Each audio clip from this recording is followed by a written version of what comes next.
Hello and welcome to the third session of third course. Today we will be talking about the lack of cognition, comprehension, and understanding of time. And that's the concept that associated with the hamfazi with time. We're going to talk about the definition of Laylatul Qadr. We will talk about the definition of Tawbah or repentance. We will be talking about the cognition, comprehension, and understanding of earthly ishq. And we will be also talking about the definition of art and why art exists. So let's start with some reports or questions, if there are any. If not, we will be going through the material. Anyone would like to share or any questions?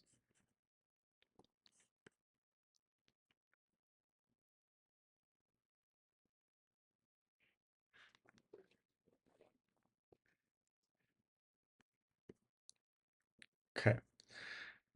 All right. The first topic we're going to talk about is about the lack of cognition, comprehension, and understanding of time. And we will be looking at one of the reasons of illnesses um, that happens in cases that is related to the lack of hamfazi with time. We established the understanding that there are some consequences of Erfanic journey, and one of these consequences is hamfazi with time, and which we could also consider as patience, but on a quality level. And this process also accompanies with spiritual and sublime transformation, and the individuals through revelations and epiphany would recognize the importance of this notion. And usually individuals are oppositional toward how the time passes by. They have some sort of a dictatorship and enforcing their personal preference and opinions on how the time should pass by, depending on their um, desire. If they are enjoying their time, they want the time to pass by slower. And if they are maybe seeking for getting to a specific destination in mind or a goal, then they want the time to pass faster. So they have this type of approach toward time that they want it to pass by in the way that in which that they are desiring based on circumstances. But time, as one of the intelligent aspects of existence, it doesn't really respond to that type of operation very well. So while encountering that dictatorship and opposition to its operation, it actually rebels against that, and it operates the opposite, and that gives the individuals the experience of time completely the opposite of what they expect. So when people want the time pass by fast, they actually experience it going slower, and if when they want it to go slower, they experience it as going very fast. And there are various examples we can look into that. Maybe one extreme example would be someone in jail that have a lot of desire to have the time pass by quicker, so they would be liberated from that uh, circumstances.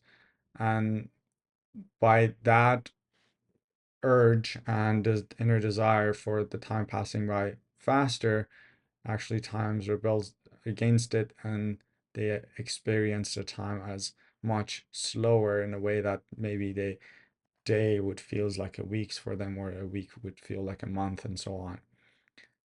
The same time that is ticking for someone outside of the jail is completely different, and they might actually go through some experiences that they might have the experience of time passing or feeling um, faster, and the same type of time that is basically operating can be experienced differently by different individuals in different circumstances, and that is associated directly associated with how the individuals are um, standing toward the operation of time, whether they're oppositional or whether they're ham-fuzz with time, or in other ways that in which might not be aligned with the operation of time.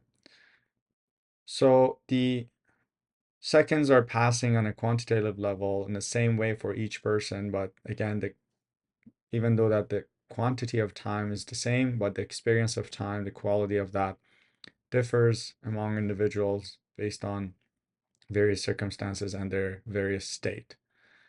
Um, the suffering that can happen as a result of the approach toward the opposition and rebellious aspects of time causes this pain, and that pain comes from that dictatorship toward time. Because based on the general natural law, this internal desire and inclination toward dictating time would result the oppositional operation of time, which that discrepancy causes individuals to feel pressure and lack of satisfaction, or tension. The other aspects of time, which is interesting to think about, is the fact that the experience of time actually has a direct correlation with the amount of excitement that we experience. And if there are high levels of excitement, the experience of time is reduced or is faster. And then if the excitement is less, then the time experience is higher. So it's more stretched, or um, it's experienced going slower, or having, like, someone would basically experience that they would have more time in a day, let's say in a village, or if comparing to the city. So this is very interesting way to look at it. This example that in a village, a lot of the small activities that we don't need to really think about in the city, it takes a lot of time and effort.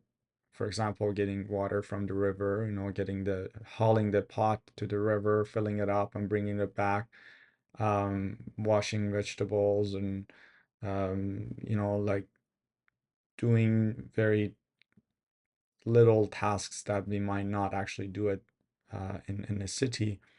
And on a surface level, those activities should take time, which it does, and it should be kind of taking more of the time in a day, which results less having free time. But we really experience that even though that there are a lot of things accessible in the city, food is ready, you can get it by phone call, or you open your fridge, is there, you have microwaves, we can open the tap, and then we get water, and so on and so forth. But we still don't have time to, let's say, spend time with friends and families, and everything became like a more like a appointment based. And this was not the case before. Like, people, even you can really experience that in different cities in different countries.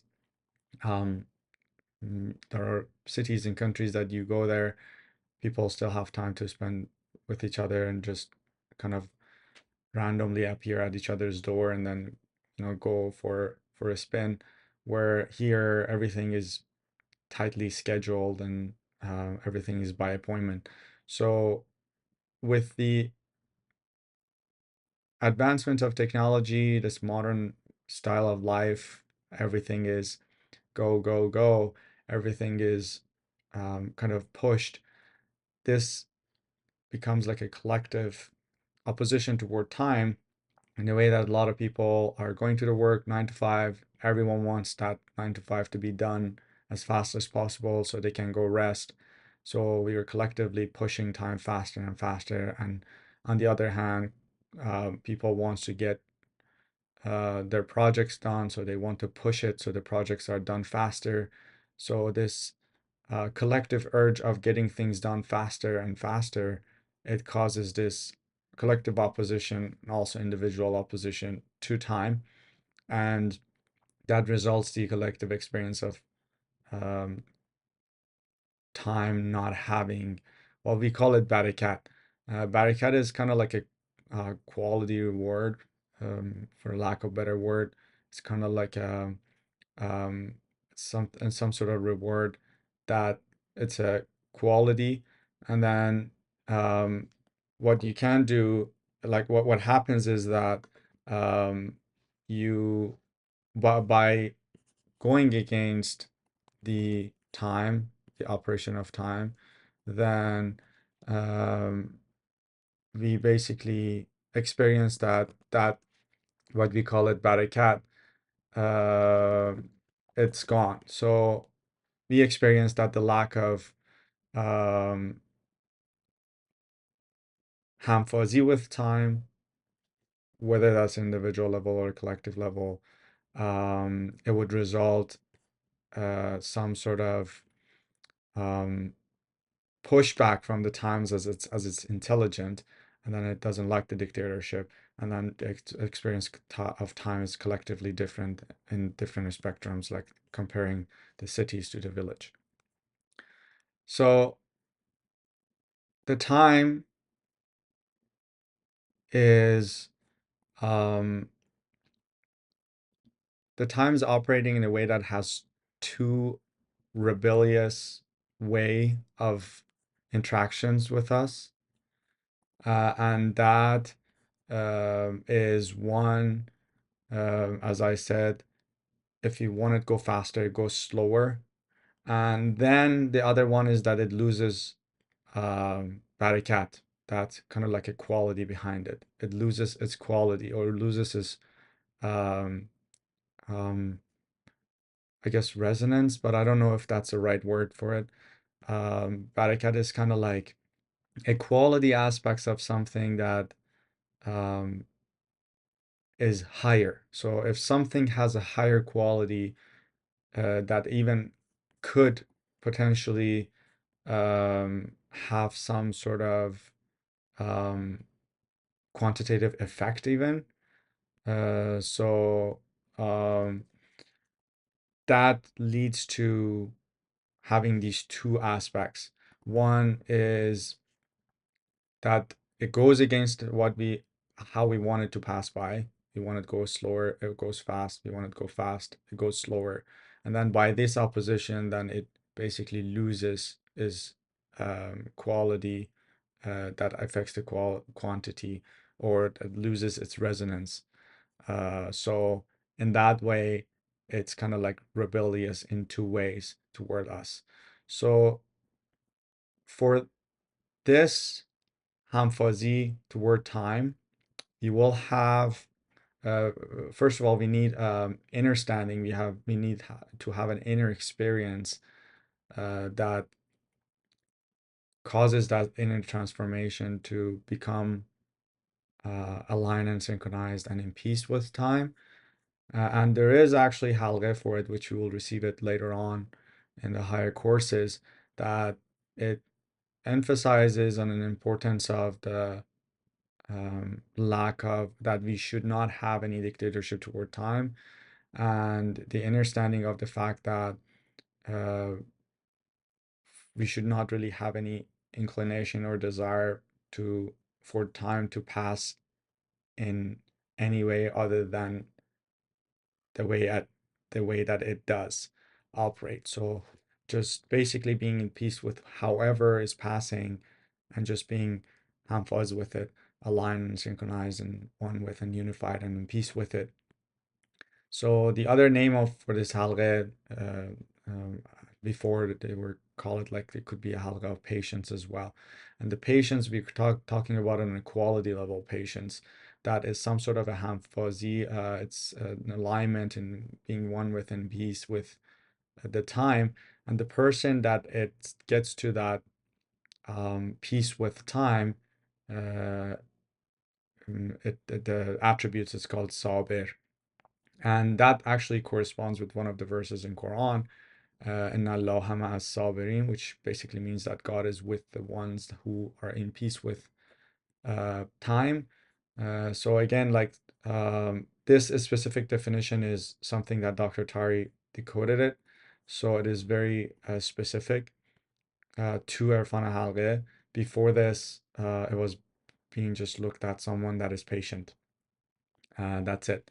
So this necessity of being hamfaz and synchronized and unified and in peace with time is very important in a spiritual Kamal oriented journey. So another consequence of this oppositional operation toward time is that when we want the time goes slower, it's like we're kind of like pulling time toward like backwards. And then when we want, and then what happens is that we fall behind. And then when we want the time to go faster, then we basically pushing time to go forward. It's almost like we're pulling ourselves forward and or pushing ourselves forward, and then we are not in the present. Like in relationship to the present time, we are more forward. So the importance of this, you know, for the lack of a better word, the positioning of ourselves in a hypothetical positions of ourselves in the present moment, not in the past nor the future, in terms of whether, in terms of the oppositional operation that would push us whether before or more behind or forward uh, in accordance to the presence, is that you would not be able to receive revelations, because revelations and epiphanies are given in the present time, and it requires individuals to be present. And this presence has an important correlation to receiving revelations and epiphanies, is fundamental. And that's why when we are oppositional to time, then we would not receive revelations as well as interfere it. So it's almost like we are two, it's almost like even if you look at it as a location, if you have to be on a, let's say, in an X um, positioning, then if we want the time pass slower, we are X minus one, and if you want to time to go faster, we is like X plus one, and we're not. And because we are not in the next position, we don't receive the revelations, because the revelations and epiphanies only comes at the location X, if that makes sense. So that is very important aspects to understand. The consequence of not being oppositional toward time. We kind of looked at it in different ways. So the chart that you see is we see the on the x-axis the time and the y-axis the feeling of time, and we see that comparably in the village, the feeling of time is have more resonance, have more quality than in the city. And what we see here, that it shows that even though that the time is ticking for everyone the same way, but actually experienced differently, and leaves us with a different amount of freedom, free time, in regards to whether we are oppositional or not with time. The next topic I'm going to talk about is Laylatul Qadr. In order for us to, first of all, this is a verse from Quran, which says, "Inna anzalnahu fi laylatil qadr." So what Layl means, it means night, and the question is, what night? Which night? And what does it mean? Like, is it like an actual night, or is it like a metaphorical night? So here, it's a metaphorical night that relates to the lack of awareness and ignorance, as opposed to illumination and awareness and epiphany. So with this specific definition, the motion from darkness to light, which is again another metaphor, zolamat ila nur, another reference from Quran, it actually talks about the motion from ignorance and lack of awareness toward awareness. And even in Erfanic, in Persian Erfan terminology and poetry, there's a lot of emphasis on the moment of dawn, and where where there is uh, when where the sun is just kind of rising, and it's basically the moment of that very particular moment that the darkness turns to light. So, which can be very like literally like 0 seconds. That it's kind of this gradual shifts from the darkness to light is a kind of a poetic and metaphoric um, representation of going from the lack of awareness and darkness to light and illumination. So this transformation of going from ignorance and lack of awareness to and darkness to illumination, awareness, um, and enlightenment is something that it's beautifully portrayed in this particular analogy, and you can see that in many of the Sufi poetries, um, and there's a lot of references that comes with it. There's a specific poetry that talks about this um, this a specific analogy, and um, I'm gonna try to actually translate it for you. The concept of dawn in Persian Erfan, again, it considered that transformative moment that marks the transition from the darkness of ignorance to the light of awareness. And there's a specific poetry that is full of these references or like analogies that is used in Erfan. One, it says, "At dawn, they rescued me from sorrow. With the radiance of their essence, they filled me with clarity." And I'll actually explain what they said. And it says, "They gave me fresh grace from their luminous presence, and what a blessed and um, auspicious night it was." So here it reference to dawn, that in that moment of dawn, they saved me from sorrow. And in that darkness of night, they gave me the water of life. And the water of life is corresponding with awareness and epiphanies and revelations. And Dr. Taheri actually decoded that the water represents awareness.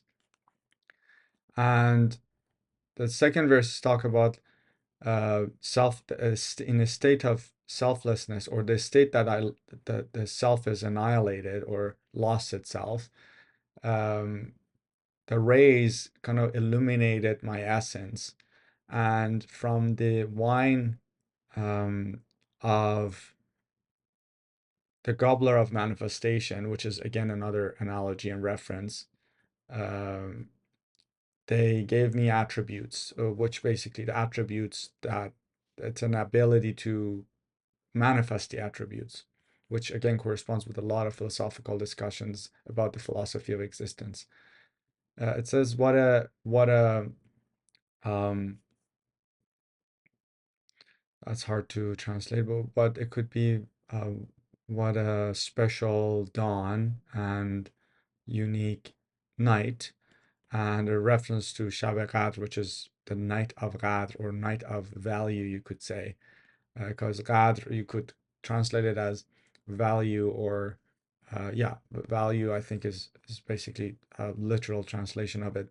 And the night of value, or it's basically the night that someone's recognizes its treasure box of within, and the potential that we have, the understanding and awareness of the self, in which that someone realizes that it brings a lot of responsibility with, and they can actually live up to that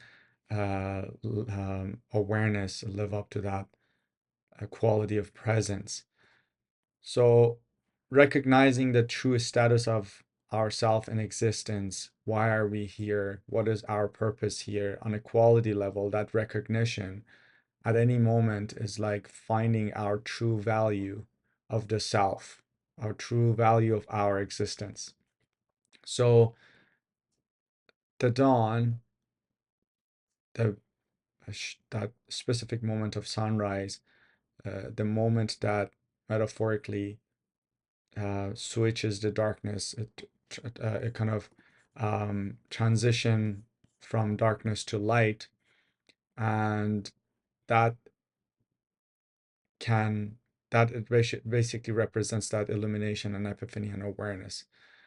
And there is another verse in Quran called "A'udhu birabbil falaq," which means that say that I seek asylum uh, to God of the dawn.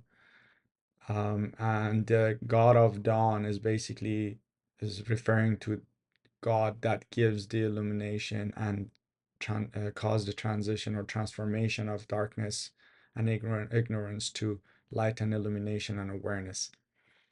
So,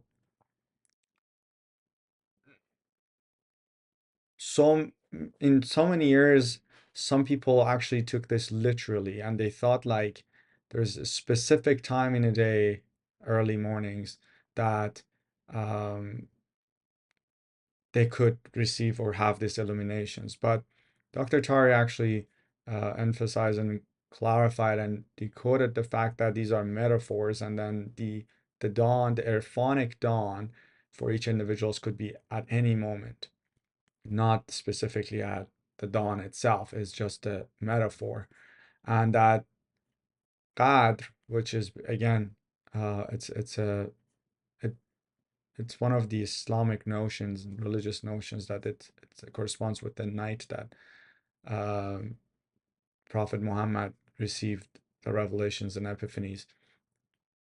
And a lot of individuals actually thought that that special night is only opportunity to receive this revelations and epiphany or exposed to those illumination and enlightenment. But again, Dr. Tari um, clarified the fact that uh, this night of value actually is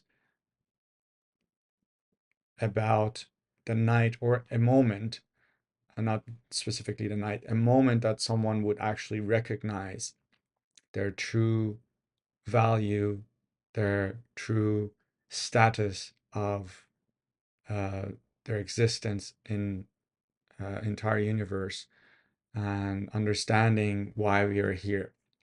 So individuals would achieve a level of self-awareness that um, they recognize that responsibility and that value that comes with existence and being in this body, and then knowing the purpose of uh, our life and our existence here.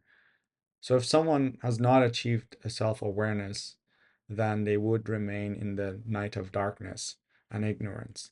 And um, many individuals would remain in this darkness, um, but the aim is to transform this darkness to light, to become aware that the true value of the self and true status of existence.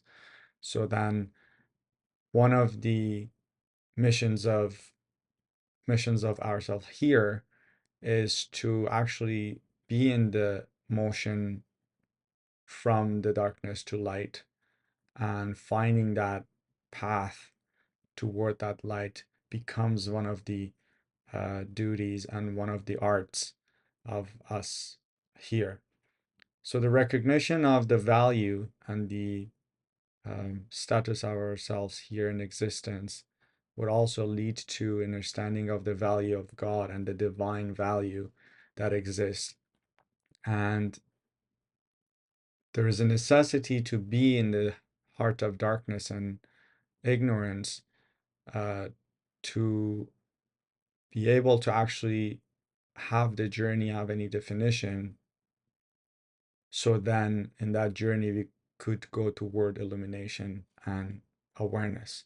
So it is important to realize that this design, there's nothing wrong with the design of this creation. It's necessary for every aspect of it to exist, and to give definition to one another, and to create the foundation and the necessities for us to be actually able to have been the journey, and for things to actually have value and definition.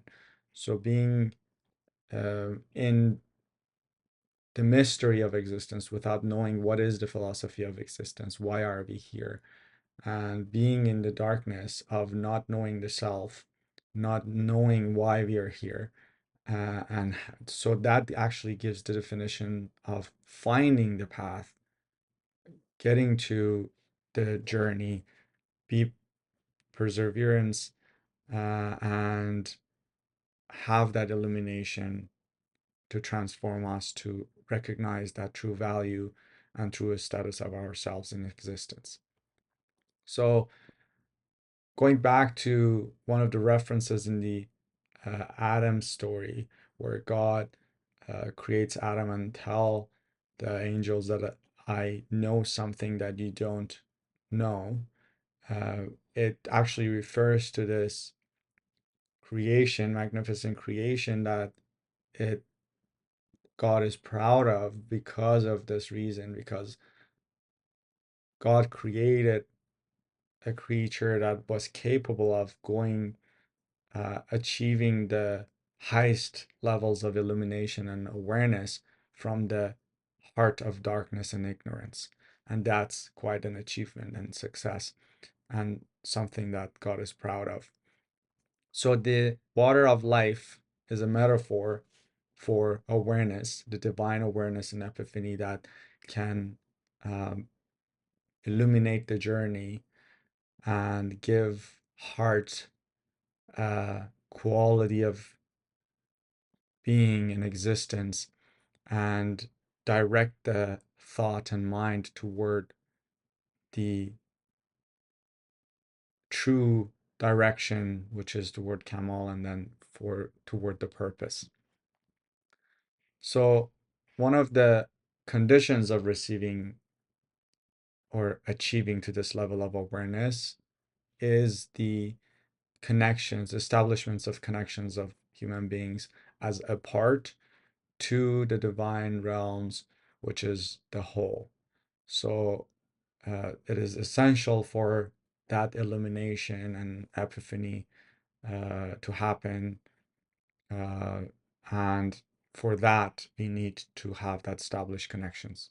Another important point is that in any moment of day and night, we could have that moment of realization of our true value, and that uh, Laylatul Qadr, or that night of the Qadr or value, the night or the moment in which that the individuals would realize their true status, true value, and true potential, uh, and recognizing the true aspects of the self in regards to the philosophy of creations and existence,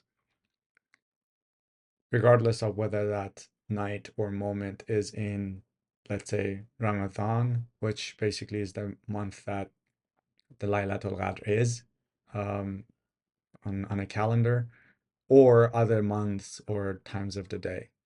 So again, that's a metaphorical day and date and time to kind of reminds us that we should be aware of ourselves and aware of the true status of our existence, being completely aware of our true value and what we are carrying as um, as conscious observer.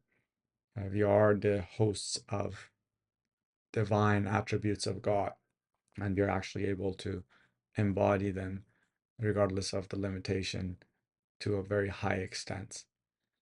So the Laylatul Qadr, the night of value for Prophet Muhammad in the month of Ramadan, is a reminder and is a celebration for this magnificent and great moment in human history. Brings us this lesson that any moment could be the night of value, could be the moment of recognition of our true value for each individuals. Now, the definition of this sentence, Laylatul Qadr, can transform individuals' destiny. And in order for us to understand this, we can have an example. And imagine we are attending a marathon, and obviously it starts from one point to a destination. And halfway through, we realize that we are going in the wrong direction. The worst thing that can happen at that moment is to feel guilty or feel negative.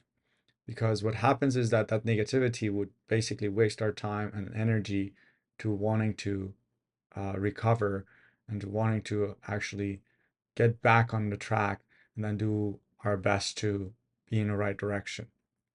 So from one point, being in a negative state is losing ourselves time, and from the other point, it loses the opportunity to catch up. So this feeling of guilt and remaining in a positive state is considered one of the highest, if we want to use the religious analogy, like sins. So if someone's feeling like the guilt is like almost like feeling sinful, if that is not productive by any means, if someone realizing that they were doing a lot of, let's say in a religious terminology, a lot of sins and they were in the wrong direction, the worst thing is to just having a guilt trip or staying in that negative state because they're just losing time and energy and also opportunities to revise. So the definition of repentance, Tobe, is literally the return. If someone is going the wrong direction, by returning to the right direction or the right path, with every step, they get closer to the main path and the actual destination. And the important point is if they wouldn't actually realize that they're going in the right directions, then they would not only never get to the right destination, but they would, with each step, they would get further away and further away, and they would never get to the destination. So by having that recognition of the self-value, the true value, I mean, we were talking about the value, you're talking about that intrinsic quality value of the self in relationship to the philosophy of existence and creation. And repentance and changing the direction toward alignment, setting our goals and destination correctly, that shift can transform someone's destiny.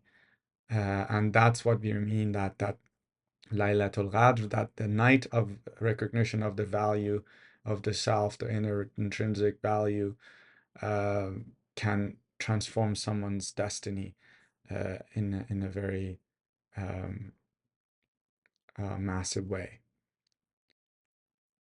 The next topic we're going to talk about is actually related to the lack of cognition, comprehension, and understanding of falak, which basically another term for universe. And that leads us to a very important discussion. It also corresponds with what we discussed earlier in second course, which is basically Hafazi Keyhani. From old times, a lot of human beings complained about the way in which universe works, and they put a lot of effort to change those certain laws and orders of the existence of the universe. And because that's not possible, they felt depressed and they felt a lot of loss and helpless and hopeless. So many of these complaints toward the operation of universe is because it's not operating the way we want. But from the other point, uh, we also enforcing our desires and wishes that are never ending toward the universe and expecting that universe would always listen to us. And that's very common among human beings. And most of them, in a very strange way, they really aim to enforce the universe to work the way that they want.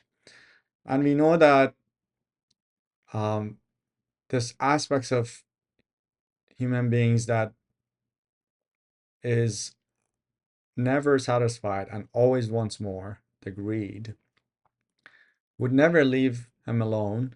And every moment it pushes him to um, rightfully or unrightfully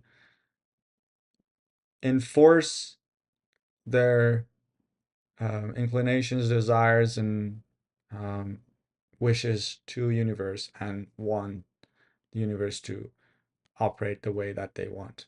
And again, this effort will never going to be answered. And this enforcing the earthly wishes and hopes would become one of the reasons that individuals end up with mental, psyche, or physical illnesses. And this is something that is experienced among many individuals, that the lack of um, achieving their wishes or dreams would cause them to become depressed or so desperate, hopeless, and helpless that they would, in many extreme cases, end up in terminal illnesses or different type of illnesses.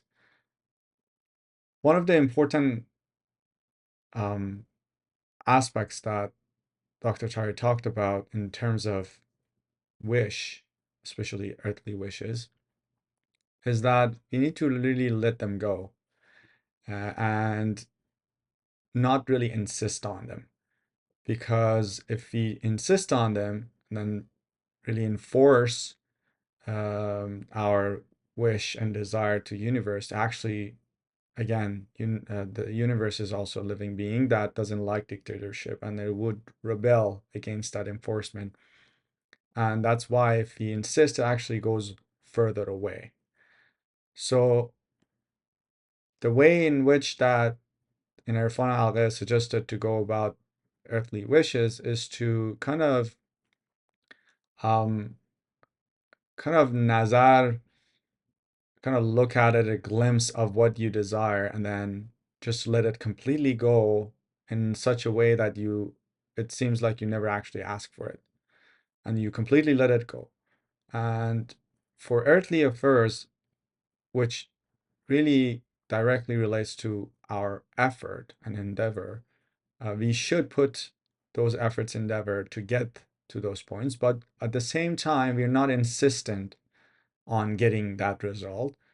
We are really surrender to outcome, but we did our best. So we do our best from the point that we could do, but from then on, we just can't do anything about it. We did our best, and then it might happen or it might not, and we're in surrender.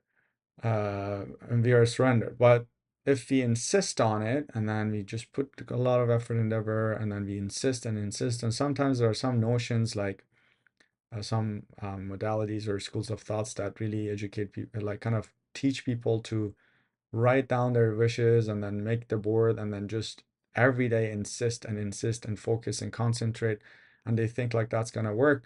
Actually doesn't work, and it's gonna push that away. And I think for everyone actually happened, a lot of individuals experienced this, that we had like maybe top 10 wishes, and on the top 5 we really want that to happen, and the last 5 we were like kind of like we want it, but not that hard. And it usually happens to observe that the first top five that we really wanted, it doesn't happen, but the last five actually happens. And the reason is that the first five we are insisting so hard because we want it so hard, and we push it away because we're dictating it by insistence toward the universe. And the last five we kind of wanted it, but we let it go, and that often happens if it doesn't violate other natural laws, which we'll discuss in a moment. So what we talk about when we talk about wish, let's define wish. Wish is a desire or a request that achieving it at the moment is not possible. And that's why it's basically become a wish. So if it was possible, then it wouldn't be a wish. We would just like, it would be a goal, and then we would just implement some necessities, and then we would get there. So wish is a desire that at least currently is not possible to have it. And in general, the achieving that desire or the earthly wish is abiding the law of effort and never, as I mentioned. And that is among all the human beings, even prophets, if you see any spiritual status never overwritten the necessities of putting earthly endeavor for taking care of earthly affairs. So they had to also do farming or taking care of some earthly affairs to feed themselves or provide shelter and things like that. So individuals often mix those things and think like if someone gets to a higher spiritual status, then they suddenly should have some sort of privilege over others, and their earthly affairs should be automatically taken care of. And that's not the case by natural laws. And a lot of the notions or schools of thoughts that they really focus on these type of or promote these type of ideas, they actually set a lot of individuals up for failure because that's not how the natural law works. So going back to the way in which that we consider approaching wishes in Erfan Halgheh is that there's a, maybe we could make a short version of the sentence: leave your wishes so they become attainable or more accessible or more possible. So letting that go doesn't mean that we should not put any effort endeavor. We don't mentally insist on it. We don't enforce that mentally to universe and kind of like insisting on that occurrence or event in our life because we push it away if that's the case. So going back to what we were talking about, kind of breaking it down, there are some factors that are necessary for the occurrence of any wishes. And there are some principles related to that. I'll address them one by one. There are four. One is the principle of the possibility or um, the ability of that the specific desires to be able to actually be present, so to occur.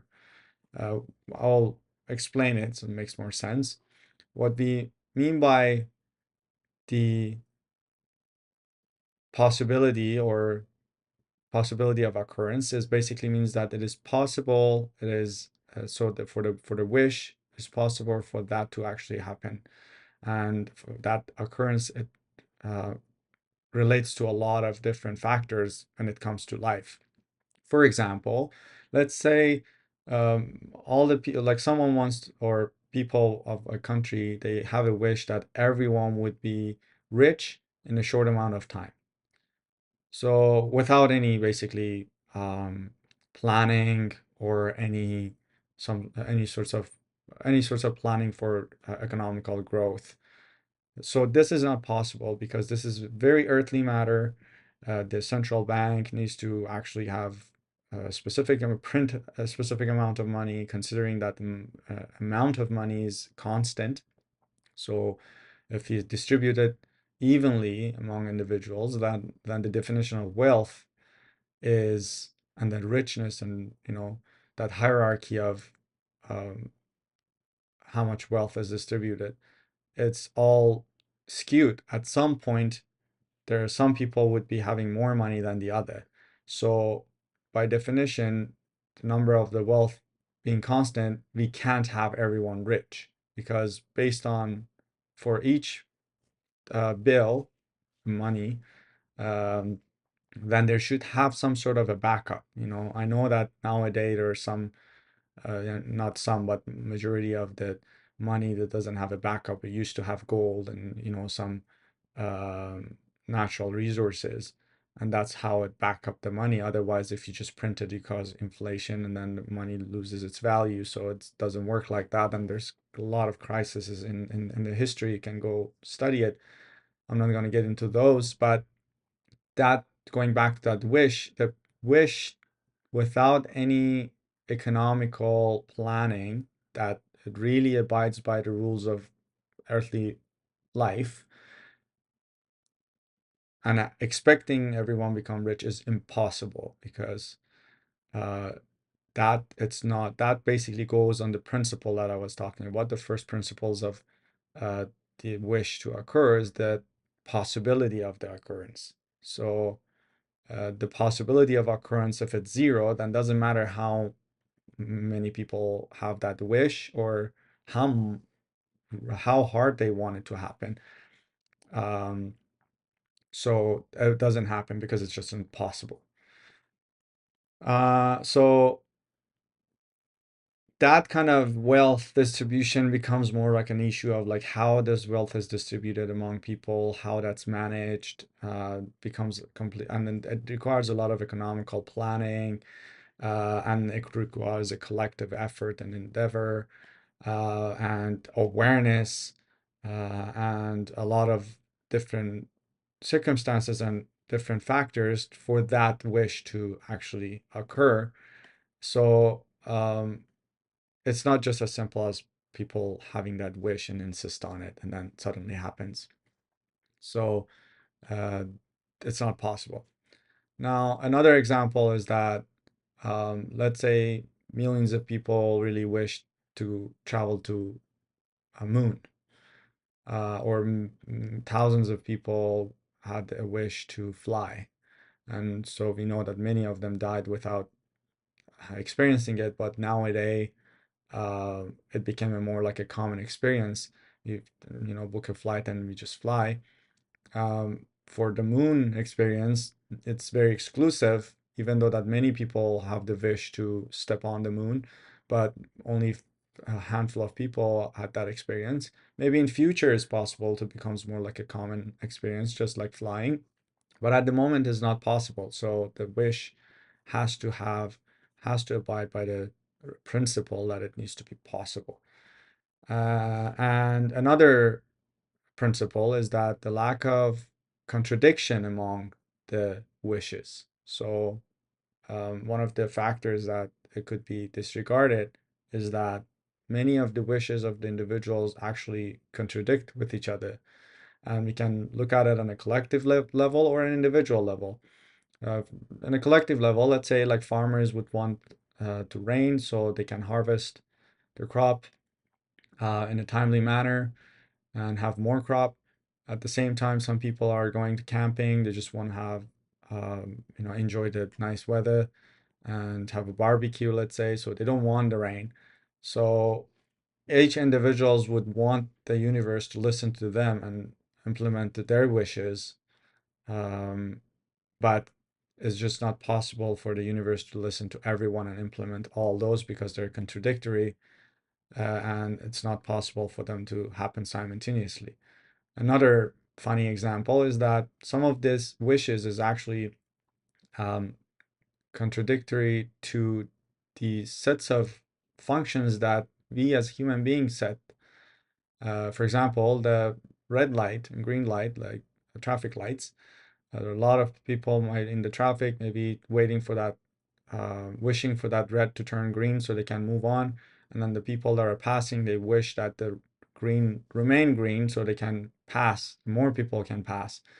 So these wishes are contradictory, and despite of the fact that that's a very logical computational system that we implemented, and then somehow individuals might even make it about how universe doesn't listen to them, why that, the light turned red in the wrong time or something like that.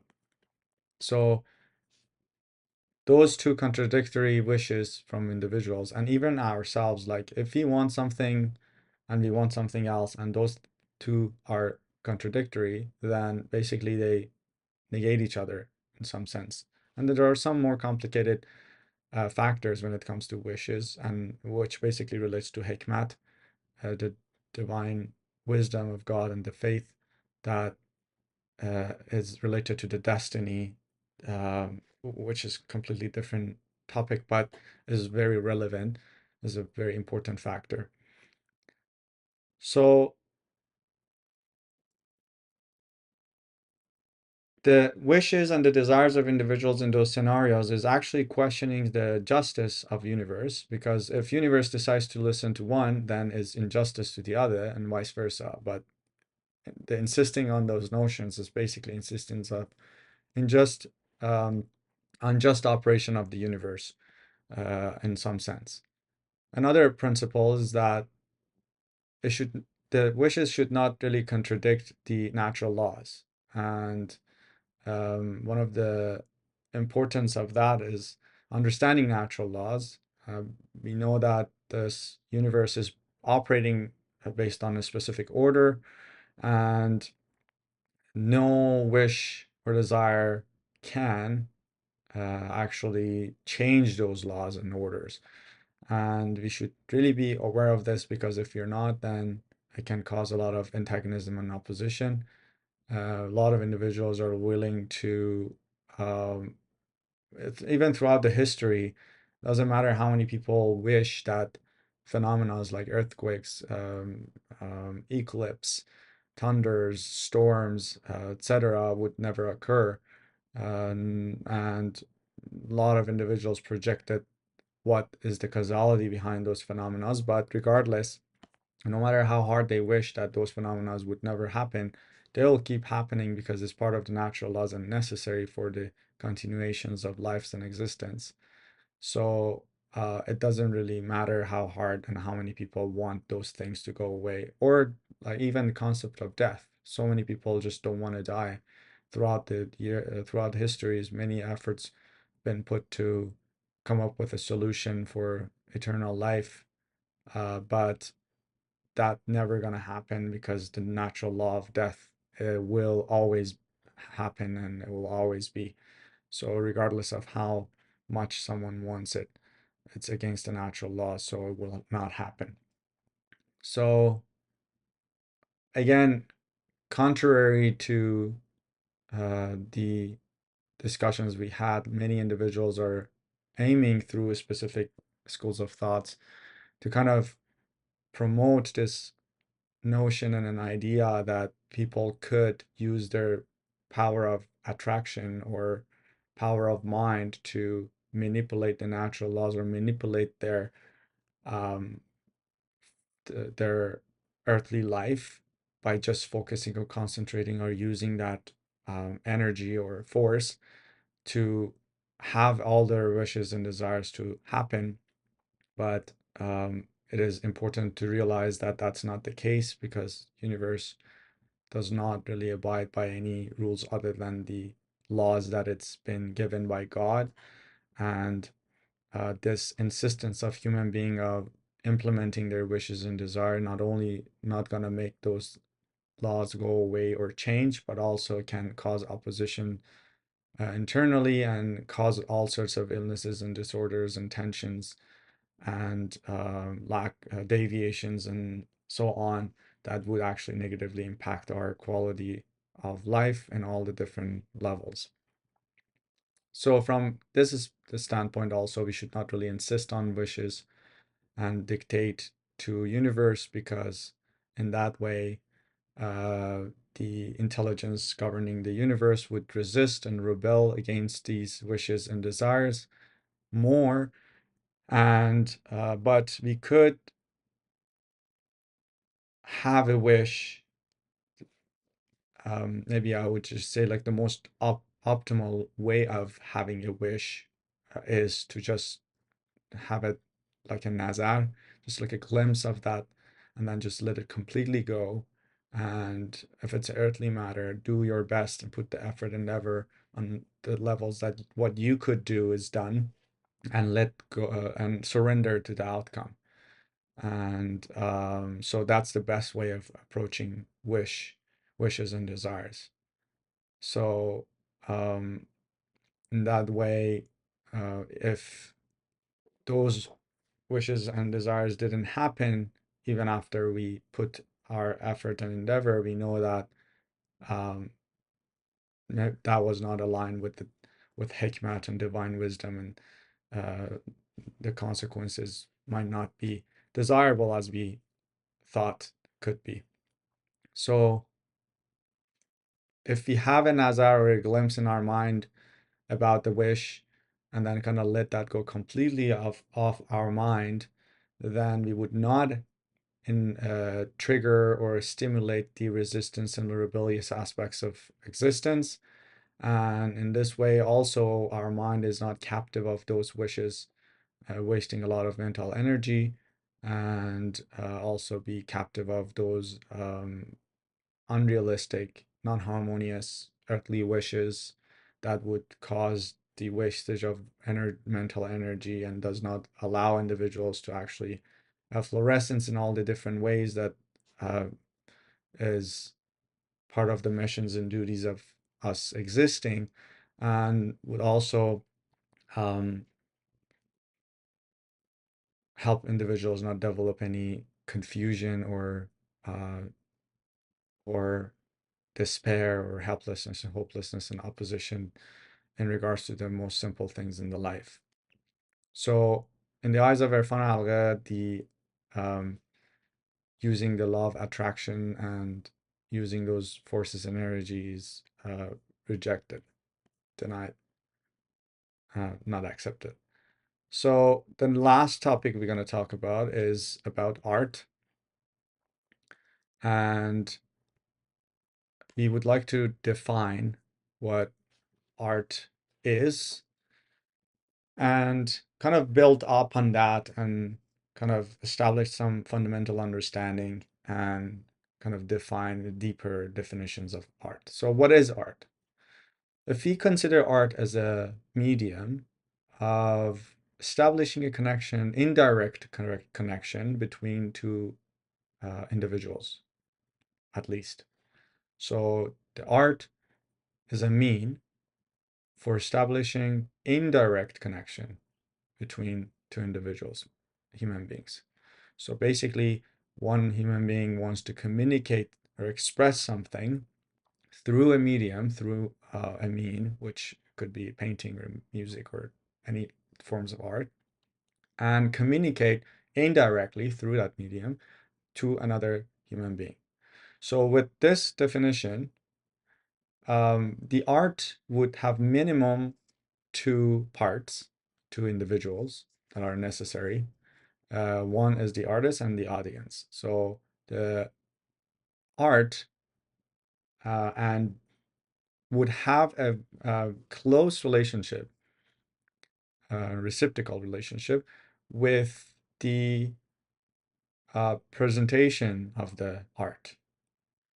And that's a very important factor because in that definition, if there was only one human being with no audience, then the creation of art would not make any sense.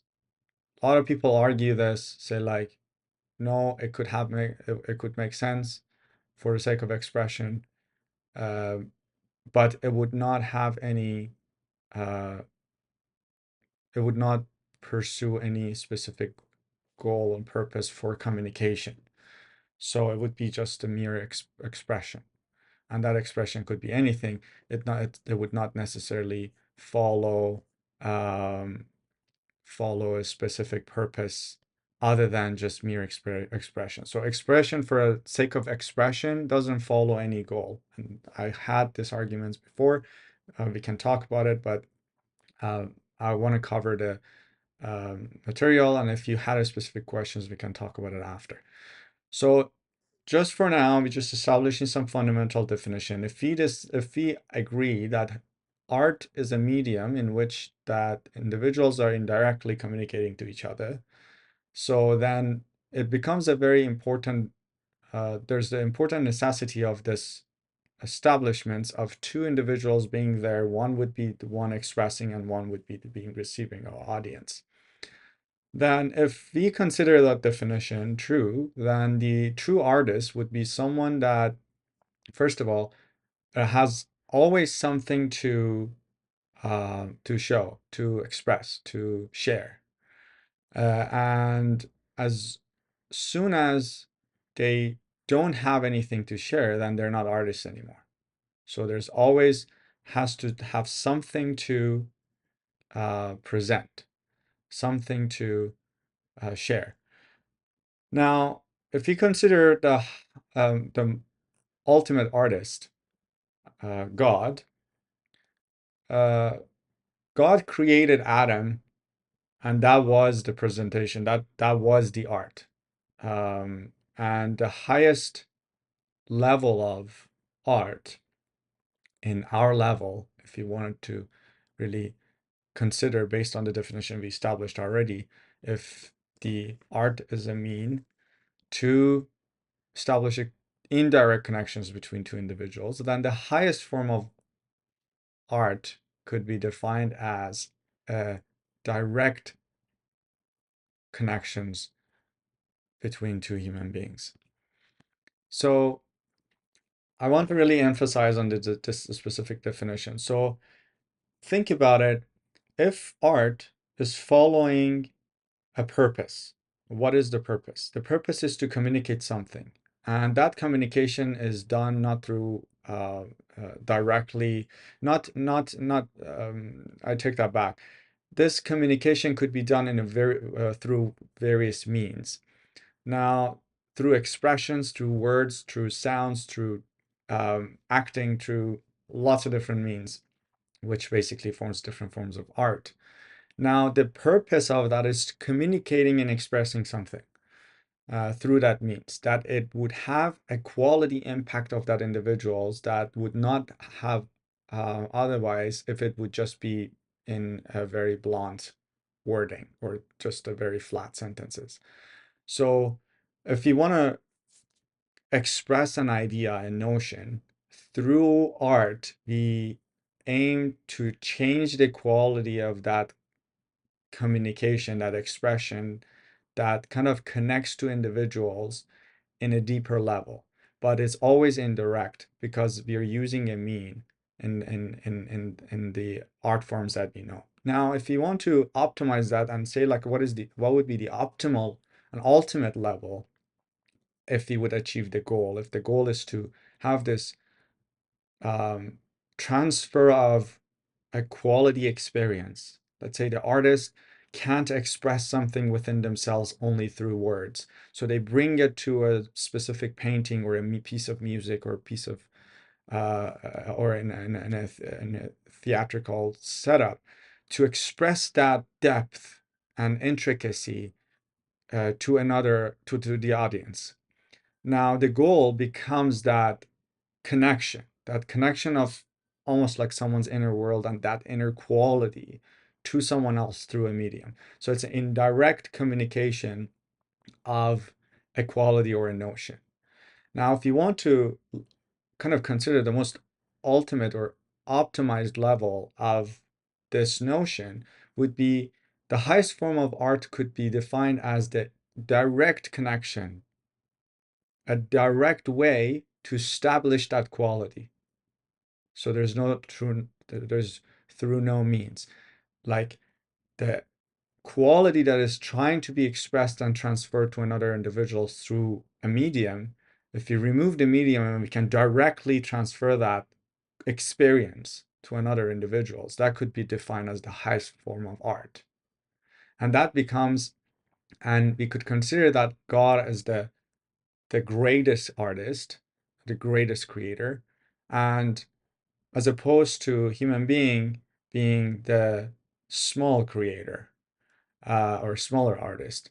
So we become an artist in the sense that we can create. We have the potential to create, and each of us are actually an artist, that we have something to present. And the question is, what do we present? What do we present as a creator, a small creator, in this world, in this existence, with the gift that we received?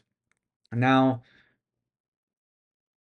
we're going to hold on to that questions, and we're going to kind of go through another topic which is relevant and interesting, and looking at it in a different way. Anything that we receive from existence, we should give something in return, something back in return, and that's called zakat. And that's basically a appropriate reflection, appropriate giving back for what we received. So in another word, in existence, every individual's received something from universe that it becomes facilities that uh, people could be grateful for. It could be talents, it could be a good family, it could be a wealthy family, it could be a healthy body, it could be having talents, it could be having a good appearance, it could be having good husband or wife or children or uh, parents or friends, or living in a good country or circumstances, everything that we received from existence, that it takes a load off of our shoulder that otherwise it would be, comparing to other, let's say, people or other circumstances, that we could be grateful for.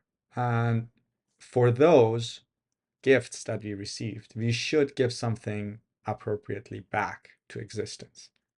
Now, how is this relevant? It's relevant to we being this small creator, the artist. What are we presenting as the as the artist? What is our art that we are presenting to or giving back to existence? Now, considering that we already received a lot of gifts as well, and there's an obligation to give something in return. So how do we do that? How do we use that creativity and that aspects of being an artist, also combined with the fact that we are obligated to give something in return for the gifts that we received? And how do we go about it? So now there are a lot of things we could uh, give something in return, or pay the zakat per se. And that could be the zakat of science, zakat of beauty, zakat of having a good family, husbands, wives, parents, being in a good country, being in good, um, having a healthy body, fame, wealth, etc. And we could ask for each what would be the appropriate um, way of giving something in return. Like for science, we can teach. Like for the knowledge, sorry, we can teach. For the beauty, it becomes very interesting, because if someone's beautiful, how can, and they receive these gifts from universe, what is the most appropriate way in which that they can give something in return?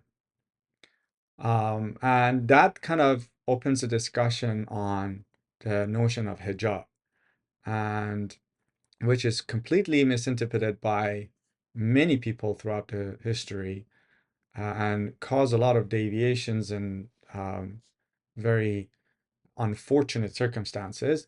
But Dr. Tari decoded it and then opened up these discussions in a very um, deep level and very, very unique way. And he talks about hijab is not just for women and having to do with their physical appearance, what they're wearing, but rather for all the human beings.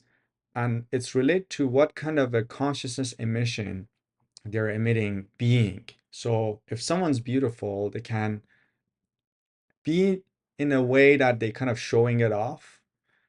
And that showing off their beauty is causing negative consciousness emissions to the surrounding, to the existence, And that negatively impact other individuals and the universe itself and themselves. But the least they can do for the gifts of beauty that they received is to not give off uh, negative emissions of showing off.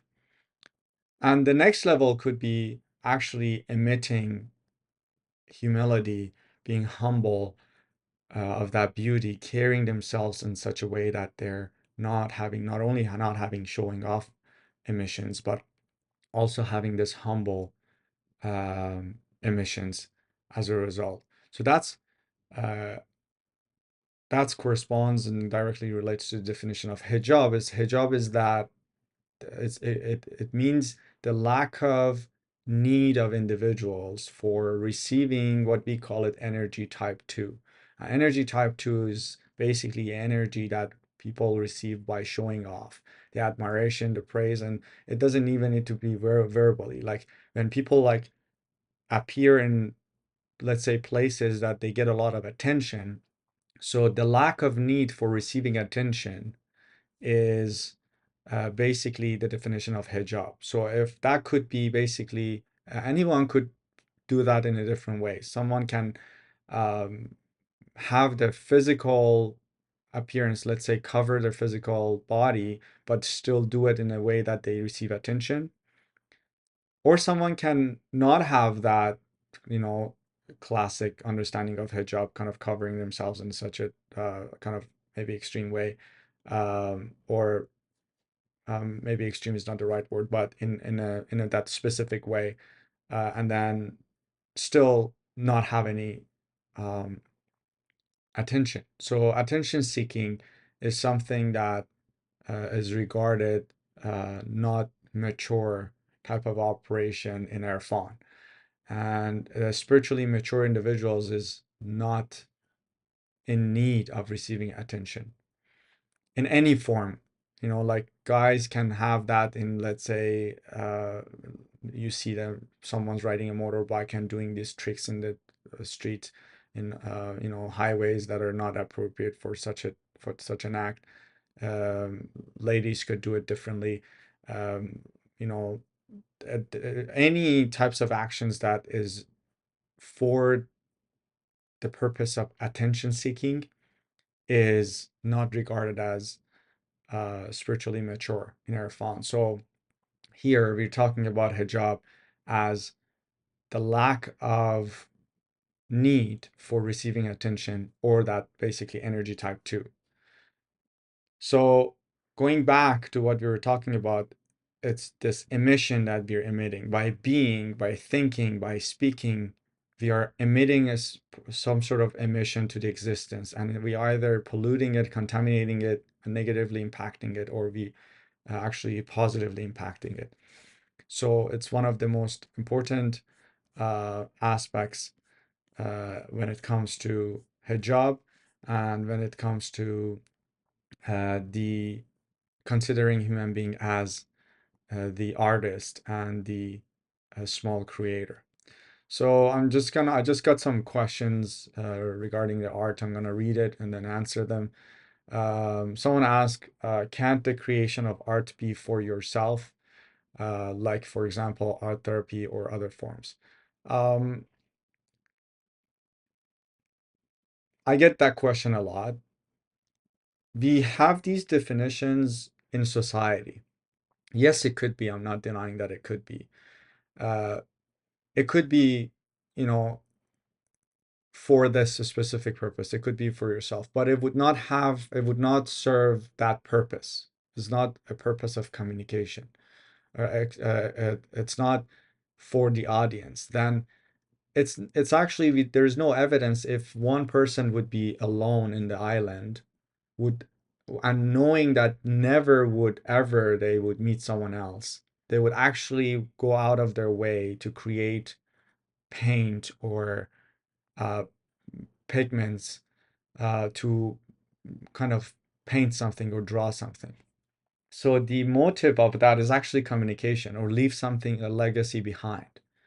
Leave a story for someone else. Again, goes back to the audience. So there is no way for us to actually um, it's not easy to say that if we were alone forever, if we knew that we never gonna meet anyone, we didn't even need a name. We didn't need it. It wouldn't matter what type of clothes, if we're wearing any clothes or how our clothes would look like. We wouldn't go out of our way to even develop languages. We didn't need to communicate to begin with. So we wouldn't really go after like going out of our way so hard to develop instruments and color pigments and so on and so forth to do what? So this idea of, let's say, art therapy or art for our creation for ourselves, first of all, therapy means that there is some sort of issue that you need to resolve it through art. That's a whole other topic that we need to look into the issues, the root cause of the issues. Then if you realize that the root of the issues are uh, could be solved by, let's say, worldview changes and also alignment with natural laws, we don't even need art therapy to begin with. But if we just saying like art be something for ourselves, again, if we consider we just it's hard to understand what we just established as a definition of art and the relationship in such a way as we are here today now, because basically we are so many people and the art took a lot of different shifts throughout the history and then the forms of it and the purpose of it and so on. But what we are talking about is that if you go very, very, if you look at the art fundamentally, considering that it's always been a medium to communicate and express something to another person, and that becomes like a means to communicate, it means to express. And if there was no other person to express it to, then it would be redundant. A lot of things would be redundant. The names of the person would be redundant. The language would be redundant. Any art form would be redundant. It would be only one person just experiencing whatever experience that is there. So there's a lot of things that we develop as or found a need to develop as a result of this way of living together. Another question is that someone says that I don't understand. If you can please go more into it. Many people use art for themselves as a mean of healing. Yeah, it goes back to the same notion that we discussed. And again, we said like, and would that mean that Erfan says not to make any art or participate in any art forms? It's not for an audience. No, it's not like so black and white in a way. Erfan really doesn't say what to do or not. It just provides a general information about natural laws and how the universe works, and also assessing the quality behind everything. So essentially, Erfan is the quality assessment and looks at the quality behind everything. So if you're creating something, what is the quality behind the creation, and what is the purpose of that? And and then another question is that it would be wrong to do just to I assume you're referring to the art to do art for ourselves. No, it's not like that. We're not talking about like right or wrong here. We're basically having some fundamental definition. We're saying that um, it matters if we consider art as a mean of communication. In that way, the highest level of art becomes a direct connection without any mean. And we're not talking about like what is wrong and what is right at this point. We're basically kind of looking at the very fundamental definition of art and looking at it and defining it and try to simplify it, first of all, to a very fundamental definition. Then you want to kind of build on that and then draw some conclusions and understanding that an art form, even in a modern world,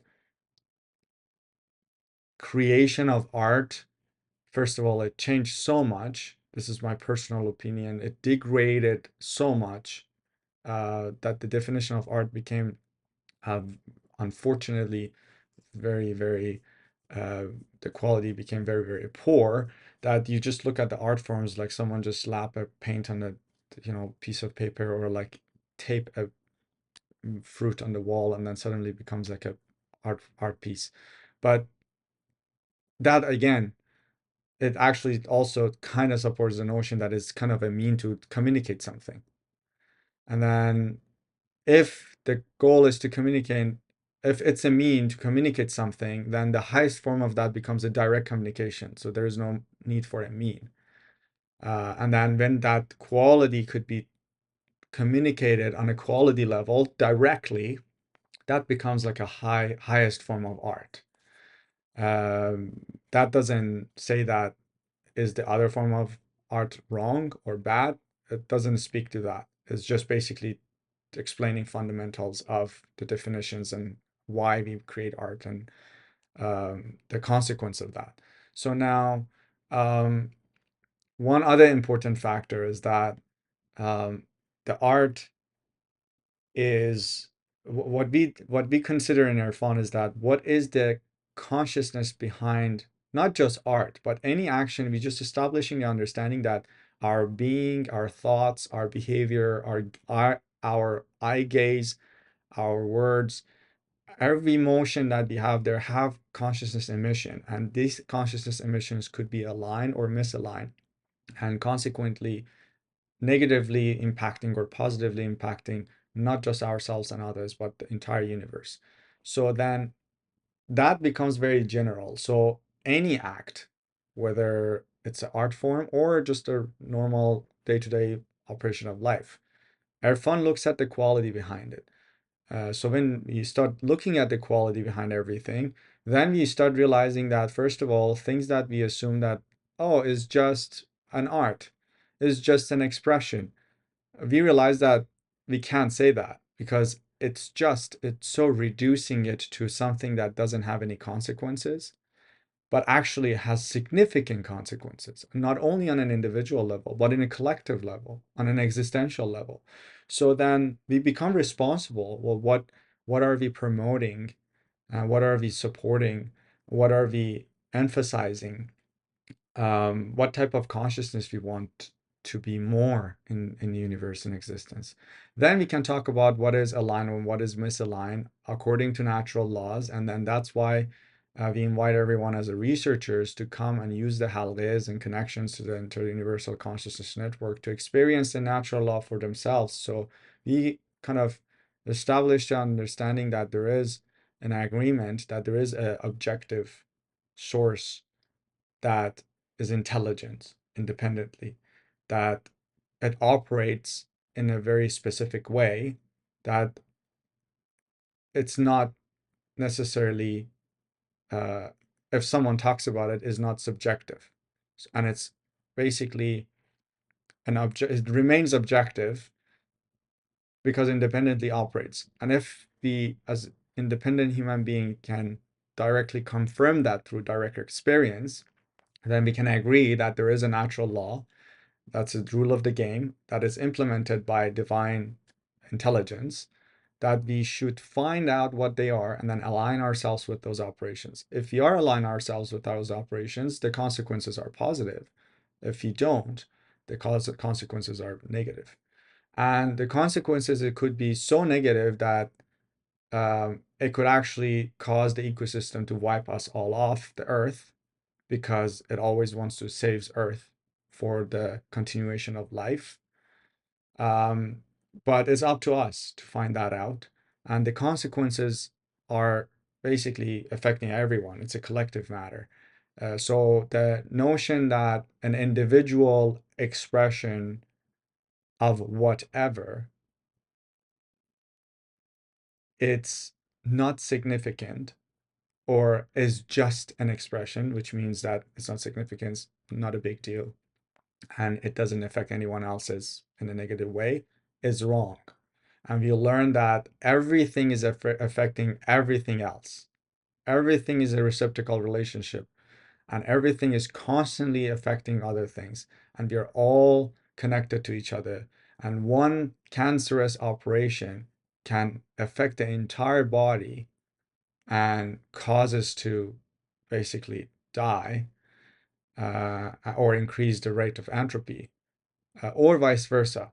The lack of that and the most harmonious operation, or the highest levels of harmonious operation, could actually affect those cancerous cells in a way that it would heal and then come back to its optimal operation.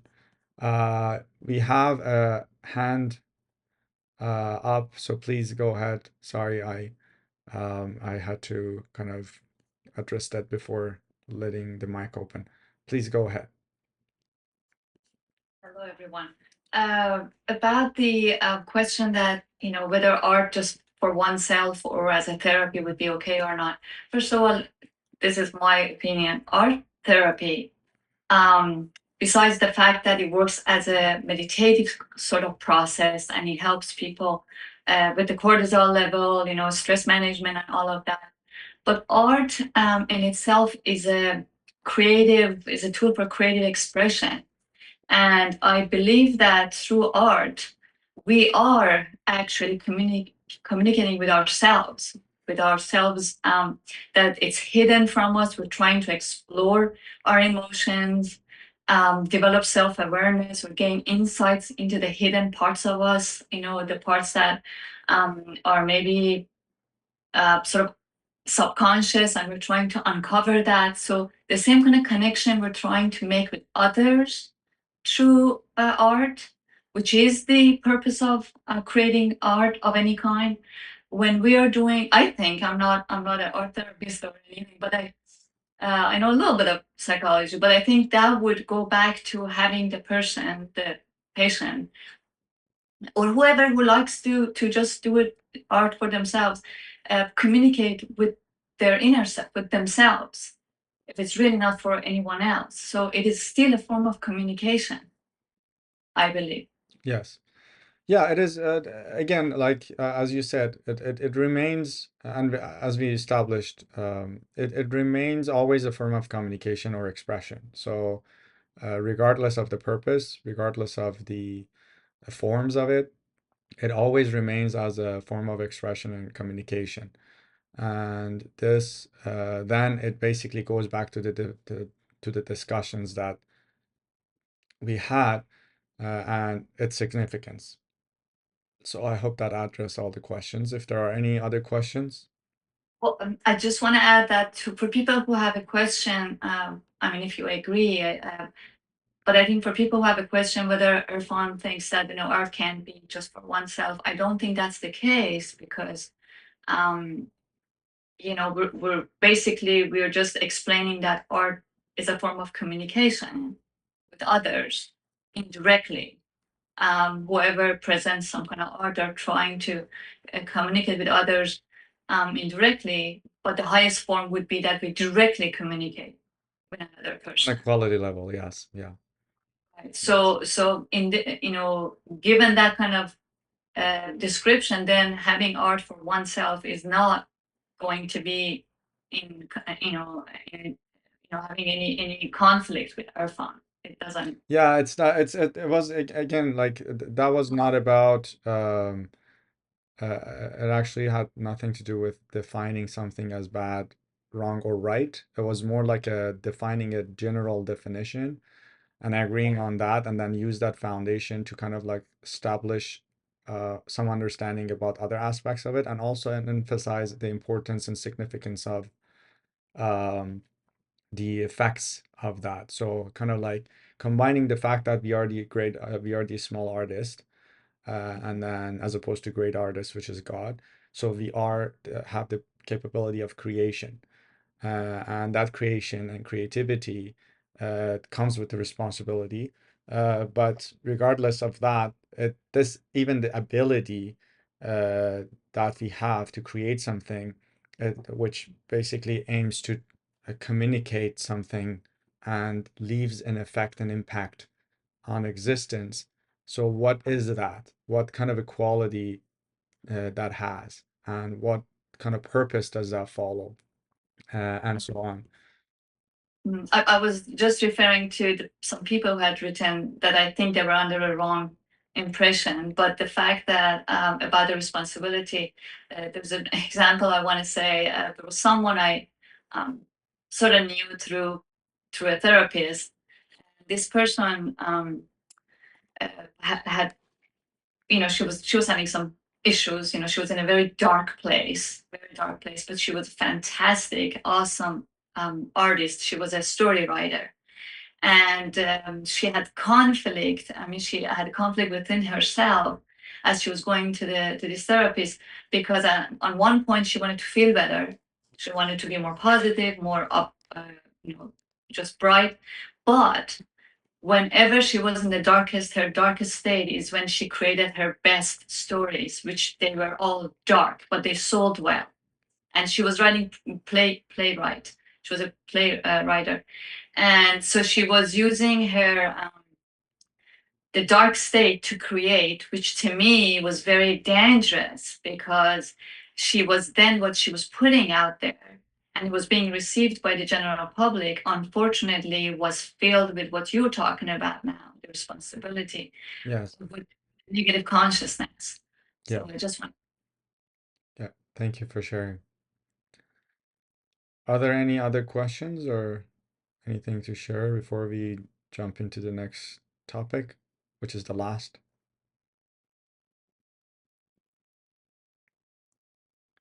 All right. So the next and last topic we're going to talk about is the lack of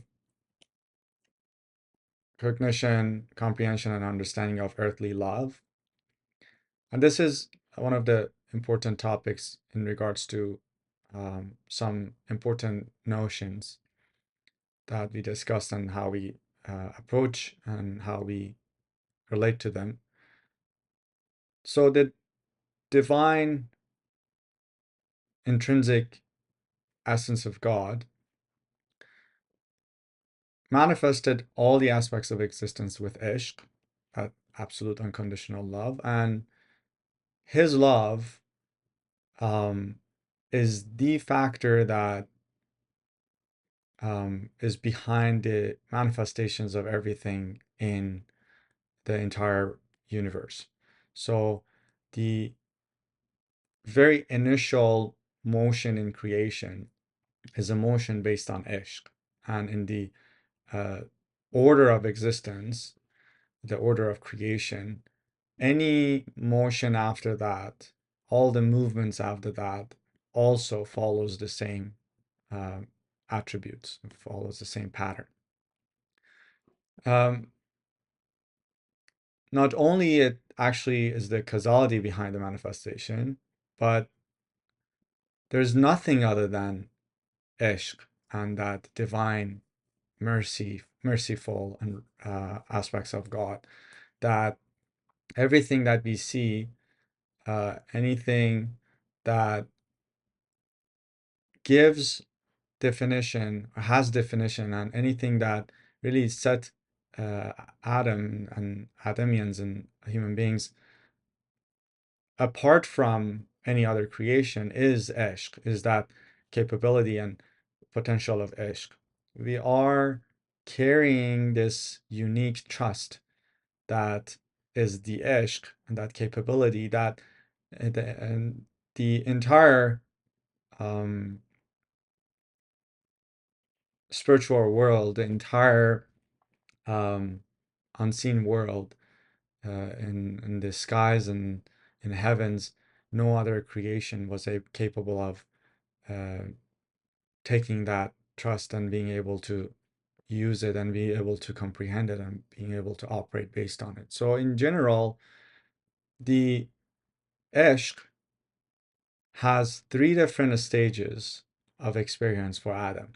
The first stage is where in the story, Adam was created, everyone was asked to prostrate before Adam, and all the existence prostrated before Adam, and even God was very proud of that creation and congratulated himself for such creation. And soon after, Adam fell in love with itself. And that was the first form or first stage of experiencing ishq or love toward the self, which was narcissism, the ishq toward the self.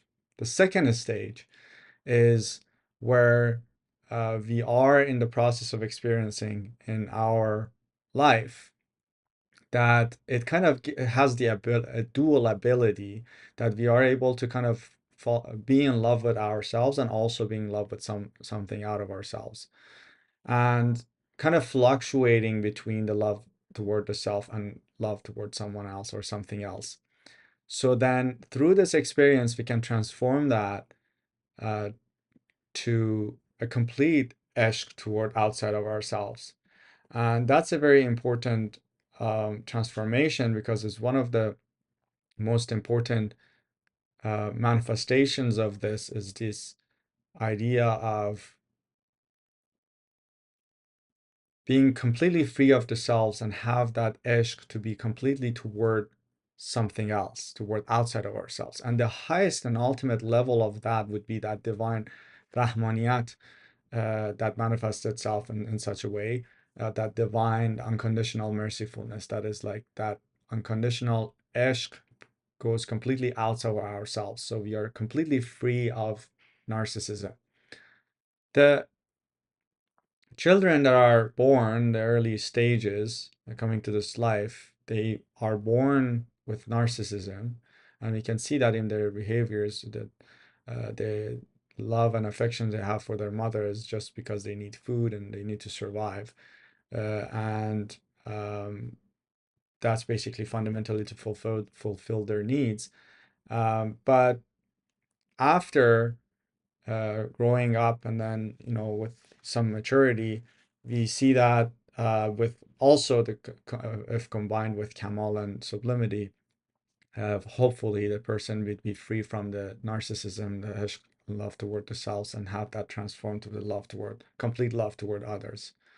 The third stage is that the individuals are completely um, invested in the ishq outside of themselves, and this ishq becomes completely outward, and that is the experience of uh, rahmaniyat, which basically is the complete um, focus, and focus to outside, like focus that ishq toward outside of ourselves, and be completely free of the ishq toward the self. So the most mature ishq is that Rahmaniyat. So it's like the sun that it kind of the rays goes equally to everyone, or the rain that pours on everyone doesn't, count if it's who's the rich and who's the poor, or who should get more or who should get less, comparing to their qualities, or if they're good or not, or how uh, how they operate. So this metaphorical for metaphorical generosity of the sun, that the rays shines equally among all the creatures in the world, and that is basically one of the representations of Rahmaniyat, completely outside of the self, or despite of regardless of how the operation of those parts and individuals are, whether people are appreciating the sun ray or not, or hating it, it would basically give that anyways. Even like the tree that gives the crop and the fruit, um, regardless of if someone damages the trunk or appreciates it, or if anyone gives thanks or not, it just gives. So this mature ishq also have this same properties and attributes, that it's completely outward and free of the self, and there's no signs of the self. So earthly love is taking a role on helping us to achieve such a level of ishq toward the achievement of that rahmaniyat, that ultimate form of ishq that is outward. So the earthly love, it's almost like a treat that kind of playfully get us out of our nest, kind of lure us, or invite us to, or motivate or encourage us out of our comfort zone, so that for that, we kind of get free of ourselves. And what take us out of our narcissism, the ishq, love toward ourselves, which is the first level of ishq, is the ishq toward something else. And through this process, um, it really invites individuals to kind of get distance from themselves and then fall in love with something outside of themselves, so then they can find the ishq toward God. So in truth, the ishq toward someone else or something else becomes a step and an assistance to the journey of getting out of ourselves, be free of ourselves and from narcissism, and to find the ishq toward God. So the earthly ishq is a factor that ultimately leads individuals to the love of God. And in order for us to achieve such a high quality of ishq, we need to go through the journey step by step and a gradual shifts from this experience of the ishq toward ourselves, others, and then that divine rahmaniyat um, operation of ishq. So it is very important to look at it that way because it kind of sets apart how we really relate to the earthly ishq and earthly love. And what we see, that what we experience mostly is like a logical love, which basically is very transactional, is very calculated, is more like a business transaction rather than purely selfless. In some cases are, but in many cases not. So this practice of being in such relationship and marriage also, in fact, it is really helping. It's a part of the process that it helps with a lot of this aspects that two people live at one, so they have to leave themselves and consider themselves as a unit. So through that uh, selflessness and losing the self, it's the practice of coming out of the narcissism and so on. So if we look at this journey, we can see that it is very important to have this gradual transformation. And we can really look at that in an example why it's very significant that it needs to be a gradual journey. Is that imagine like someone wants to learn sorcery and then they are mature. So if they are given a real sword, then they gonna not only hurt themselves and others. So first they give them a wooden sword and then they just play around with that. And when they got very comfortable and then very uh, practiced in that uh, in that art, then they are giving a real sword. So in the experience of divine ishq and closeness to God, also there's some preparation necessary. And in any stage of that, inna lillah wa inna ilaihi raji'un, that descending and ascending motion of the duality cycle, we go through experiences that it gives us this preparational uh, requirements and necessities. So Adam and Adamians, the fractals of Adam, in this life, human beings are going through this motion in the cycle of inna lillahi wa inna ilaihi raji'un, the ascending, we are from him and then we are returning to him cycle, to achieve and attain preparations necessary for this final stage that we would embody that highest levels of operation, that highest level of ishq operation. And in this world, which is one of these stages of the cycle, the experience of earthly ishq, earthly love, that it could also be regarded as virtual love. It helps us to gain experiences that we need and are essential for being closer and closer to that divine ishq. In the divine destiny is designed in a way that Adam, by the experience of ishq, um, would basically step up the ladder and stages of this uh, evolving quality of ishq toward the highest level, which is Rahmaniyat Ilahi, the divine unconditional mercifulness, and to be able to embody those attributes.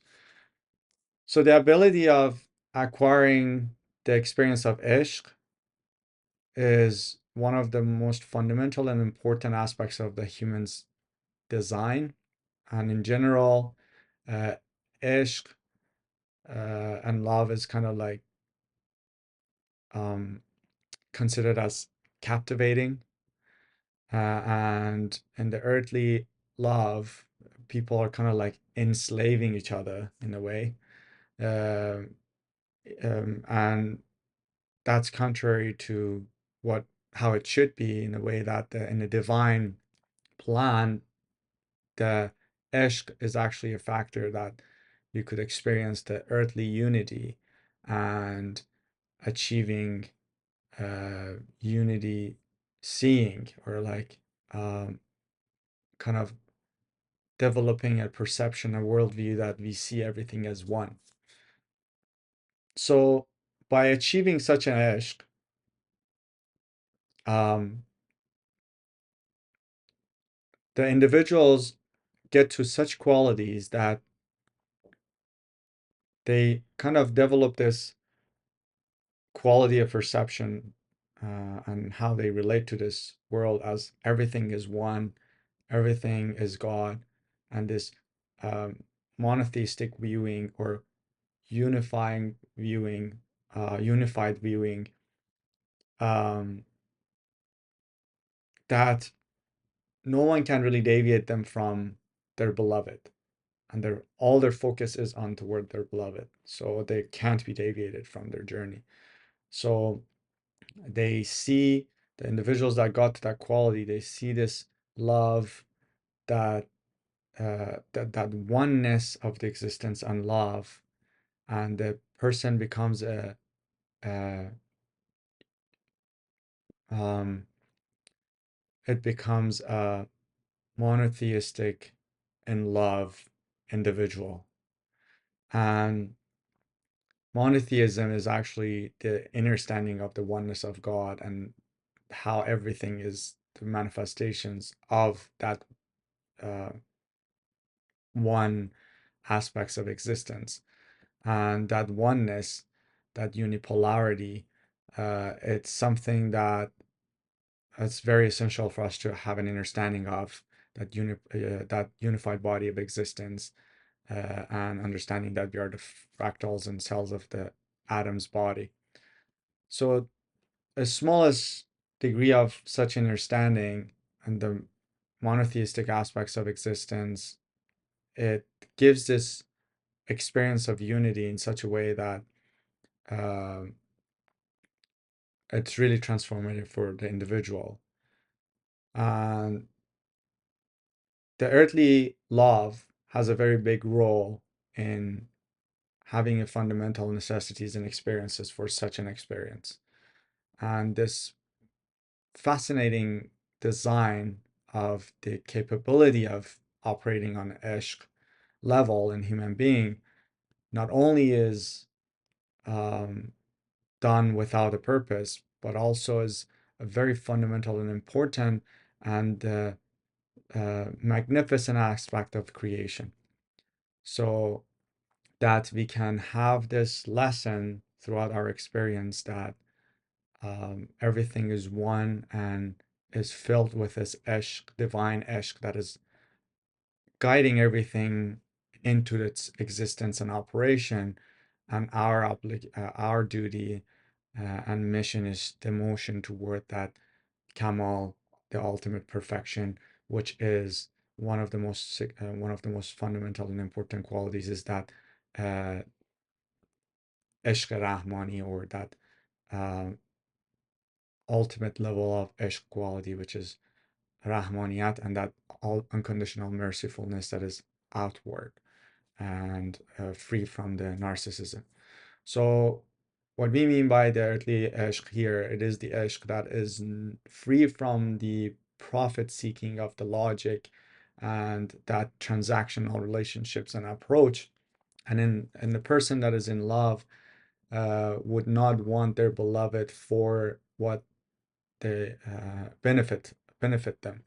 And a lot of individuals, as we established, that instead of utilizing such a capability of ishq in their existence, they operate ishq on the step of logic, and so that they achieve their logical needs and desires, and it's completely different from operating on a step of ishq.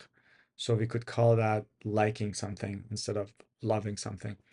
So wanting on a step of ishq would never guarantee individuals' needs and benefits, and it is even could be very costly and have a lot of negative consequences. So in truth, liking something is different than being in love with something, completely different, because liking something is based on logic, and it's kind of like suggestions of logic because of its possible benefits, whatever those benefits are.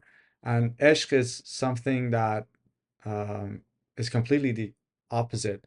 And even the ishq that many individuals are operating is ishq on the step of logic, ishq aqlani, which in this case is it is the logic that suggests to like something or be so-called in love with it, which is actually mistaken by love, because that's the closest thing that we experience.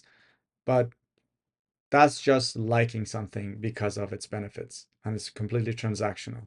And if the reasons in which that we made that decisions or like that thing or person or circumstances is removed, then it's completely it's immediately expired. So the individuals would not be interested anymore, not in love anymore, and that love can just transform to non-existence immediately, and has a direct correlations with the existence of those benefits that is fulfilled or not.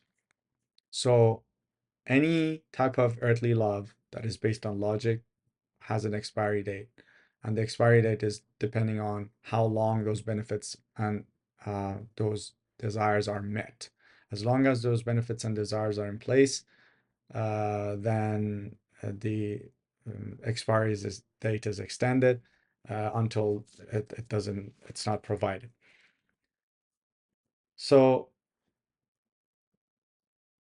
many individuals, human beings, as a result of this software of logic being active and the lack of utilizations of the operation of ishq, the software of ishq, they have weaker or lacking the optimal operations on ishq giving attributes or operation, and they um, assume that everything could be kind of resolved or conclude on a logical level.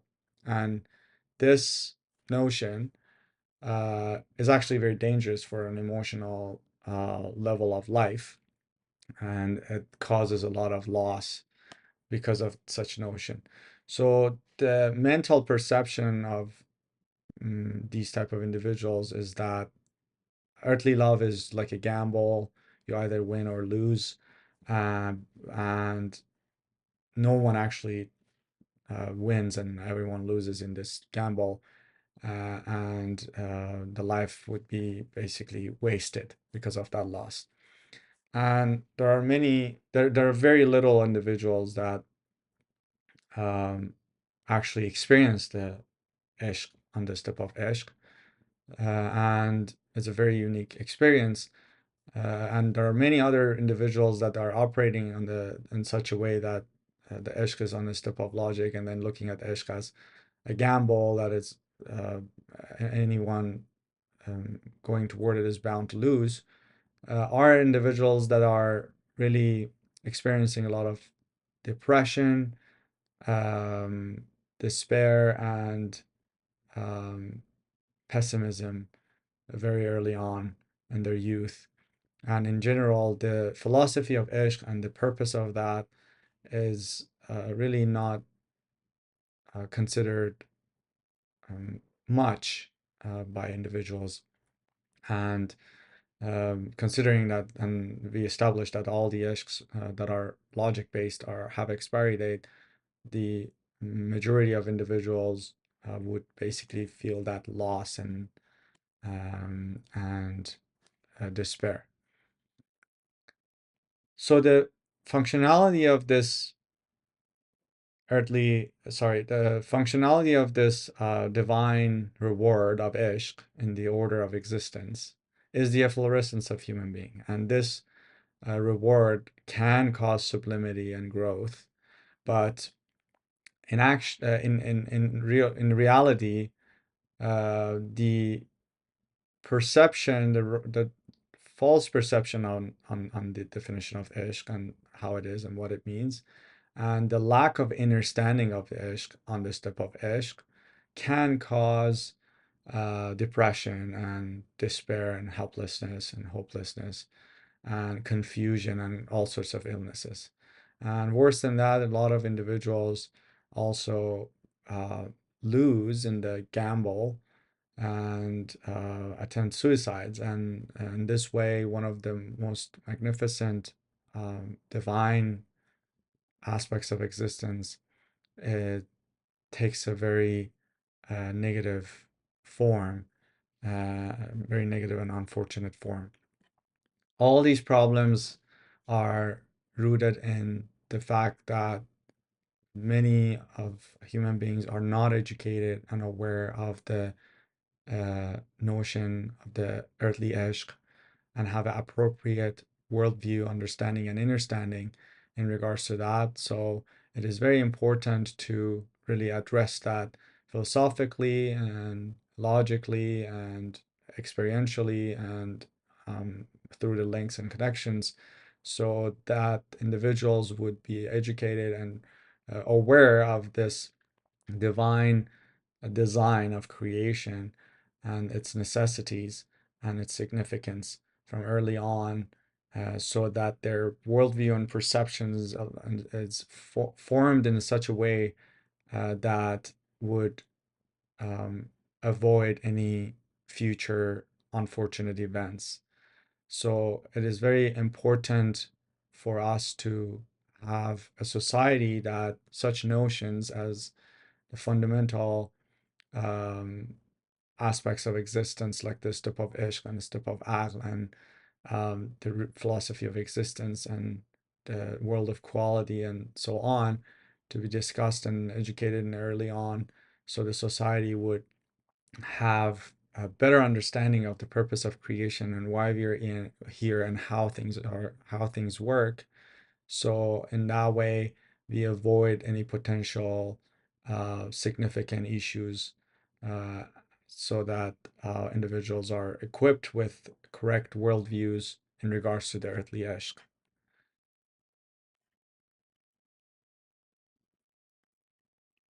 Any questions so far?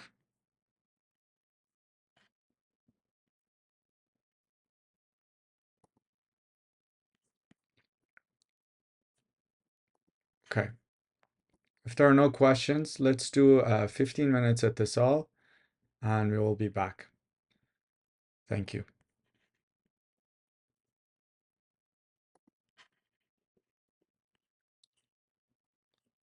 Thank you. Anyone would like to share or any questions?